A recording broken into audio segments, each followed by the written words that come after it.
Hello and welcome back to my channel. My name is Vanessa Creates and today we are creating cushions for these stools. So I found these stools about a year and a half ago on Facebook Marketplace, and I thought the shape of them was so interesting and very cool. So I sent them to my friend Sean, who's super into furniture. And I was like, Sean, look how fun these stools are. And he was like, Vanessa, get them right now. I was like, why? He's like, I think those are the Herman Miller Eames stools. I looked them up. They looked like them. So I messaged the woman. I was like, I'm coming right now. Don't sell them to anyone else. So I picked them up, brought them home. Turns out they're not real. They're replicas. But I kept them anyways because I absolutely love the shape of them. I think they're so fun.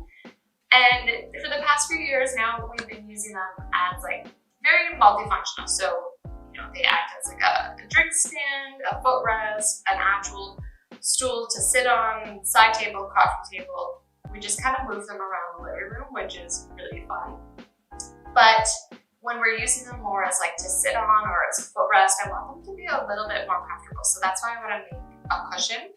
And these cushions, I have two objectives for the cushion. So the first one being, I want the cushion to sit on the stools and not slide around. I feel like if I were just to make a simple cushion, put it on top, it's like you sit on it, put your feet on it, it's just gonna slide right off.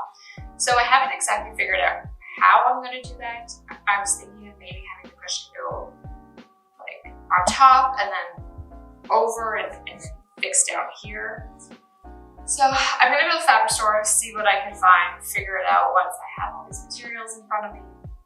And then the other objective is I want them to be more on the decorative side. So when we're not using them as cushions on the stool, I want them to be decorative pillows on the couch.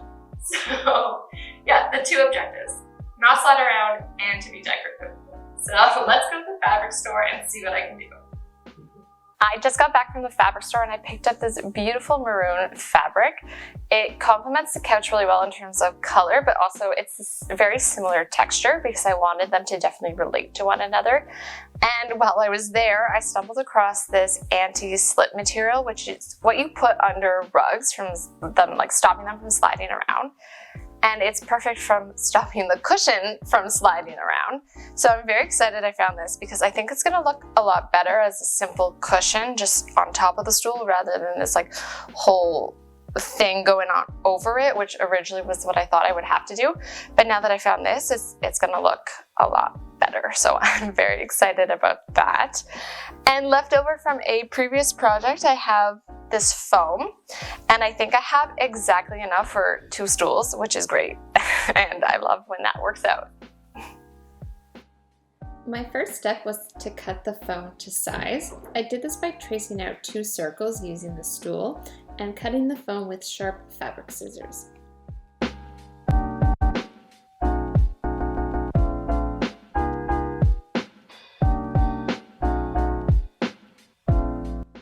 Using scrap fabric, I made my pattern for the cushions by tracing the stool onto the scrap fabric. Then I went around the circle with a ruler, adding 1 centimeter or 1/2 inch for seam allowance. This shot is blurry, so I'm just going to jump to the next part. Folding the fabric in half, I pinned my pattern onto it and cut out the circle. As it was folded, this left me with 2 identical pieces, and I did this twice to have 4 pieces total.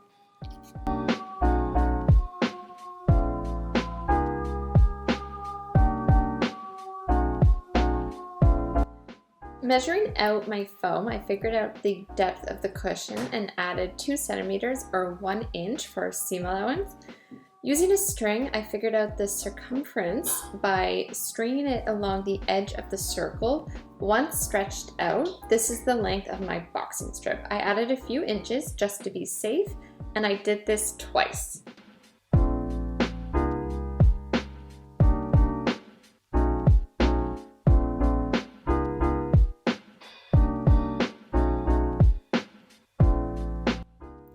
For the anti-slip bottom, I found a plate that was smaller than the stool and traced it using a white marker. I cut it out with my fabric scissors and I folded the fabric in half so I was able to cut 2 at a time.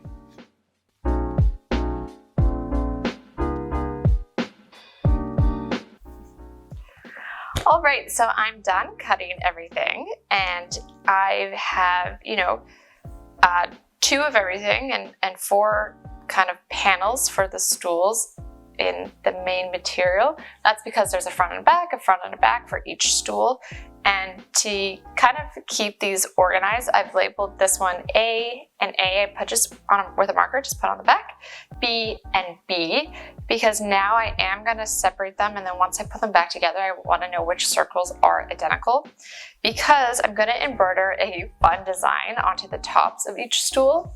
So I'm going to move over to the computer right now, and we're going to design out the embroidery. I wanted a geometric flower, kind of like a Moroccan poof looking flower. And since it's so technical and it has to be exact, I decided to do this in CAD. If you don't have a CAD program, I'll link the template on my website and it'll be available for download.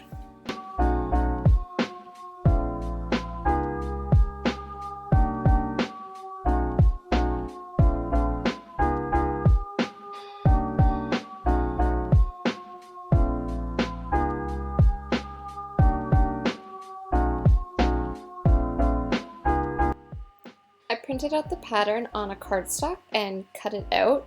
I made a bunch of copies, as you can see, because I wasn't sure exactly how I wanted to use it as a template. So I decided that having the center circle and 3 petals was the best choice, or the best cutout option for the template. I also marked the middle point of that circle. If you are to download this template from my website, I'll make sure to have that center point already marked out. To find the center of the fabric, I folded it in half and I used a template underneath it, and I centered the fabric to that template. I then used my little cutout on top, lining up the 2 smaller circles, and I put 2 little marks at the folded edge of where that center circle is.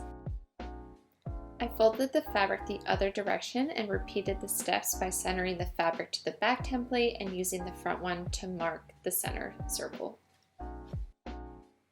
Now I have 4 little marks showing me where that center circle sits, so I put it in place and I just used my ruler to ensure that it was in fact centered.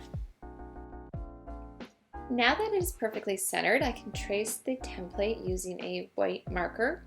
I rotated the template around, always ensuring that that center circle was in place.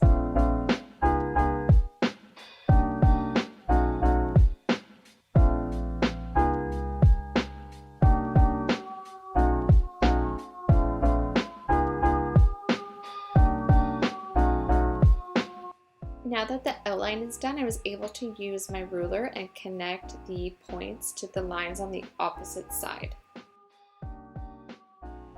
So I know that was a lot of steps, so I left in the footage of me doing the second cushion in case you needed another visual.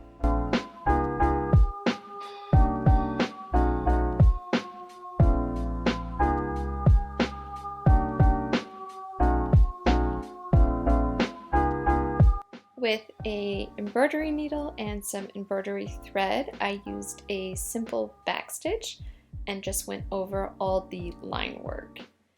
When I say this took forever, I mean this took forever. I was embroidering for I think a week straight. And when I was embroidering on the train to work, the second I would get home from work, every moment I could, I was embroidering. Once I finished what I thought was all the embroidery, I realized I didn't do the little lines connecting to the apex of the flower points. So using a T-square, or you could just use any long ruler, match up the 2 points and then draw a line extending out from those. Again, with a backstitch, I'm just embroidering in those lines.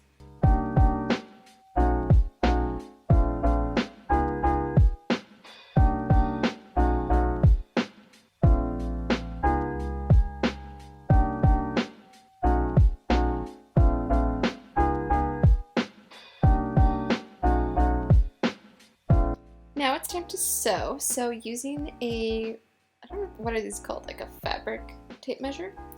Yeah, a tape measure.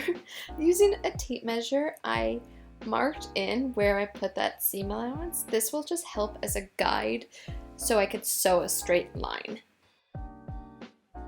So now it's time to pin that boxing strip to the front of the cushion.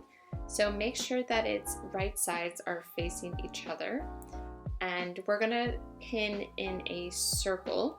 So this gets a little tricky, but just go slow and work your way around.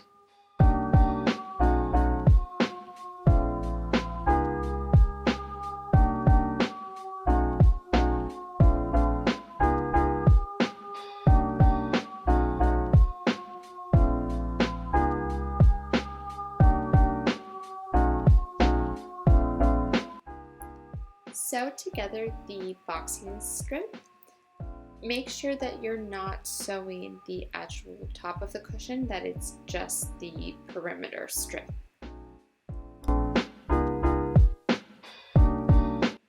Cut away excess fabric. I left about 1 centimeter or 1/2 inch from that line that I just sewed.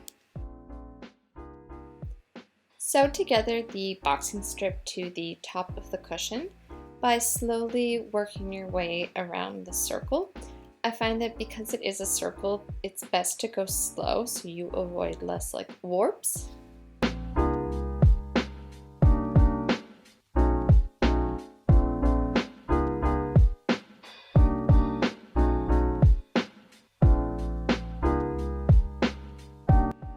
So now that the sides and the top are attached, we want to map out those little lines because we're going to extend them down the side. So with your marker, just extend them down.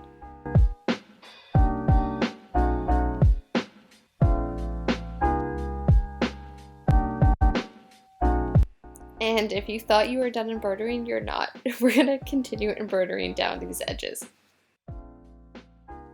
Now for the back, just pin the anti-slip material to the back side of the cushion.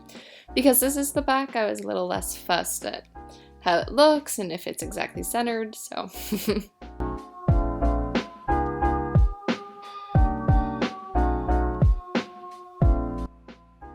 With right sides in, pin together the back to the side.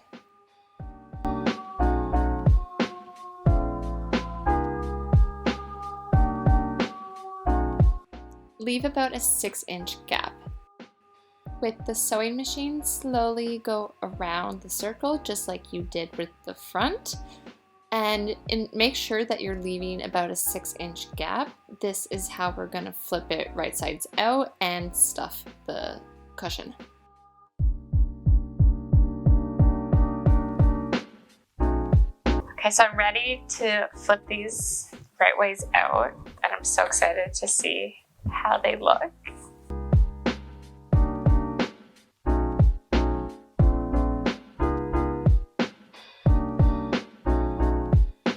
That looks so good! That is so cute. I'm excited to stuff it. Oh, that looks so good. Okay, next one.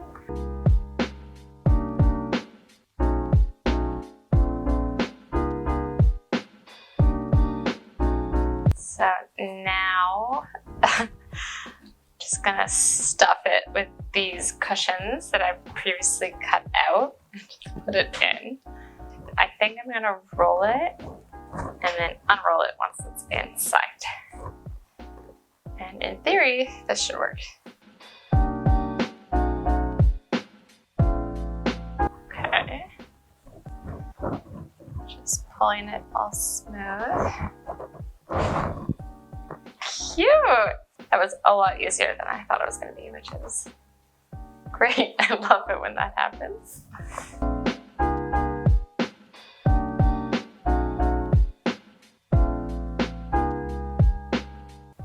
Great, so now all that's left to do is hand stitch up these little gaps. Using what's called a ladder stitch, or sometimes referred to as an invisible stitch, I hand stitched together the cushions closed.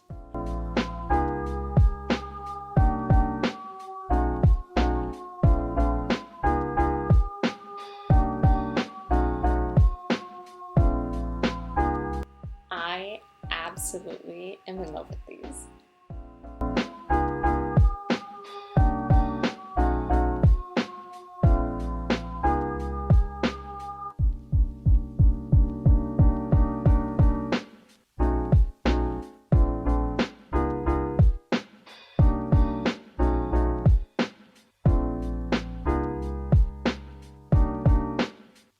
I'm so happy with how these turned out. They look even better than I thought I could do, so I love when that happens.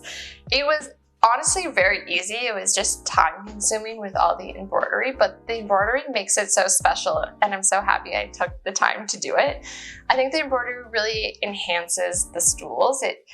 I was worried that I didn't want anything too busy that was going to take away from this beautiful form, and I think it just sits so nicely, and it just complements the stools so well. The anti-slip backing really does its job. So if I was sitting on here like that, it's not going anywhere. I'm putting a lot of force into this, which is great. I'm so happy that it worked out in every way. If you like this video and want to see more DIYs, craft tutorials, home decor, please give me a thumbs up and subscribe. I'm Vanessa Creates. Bye!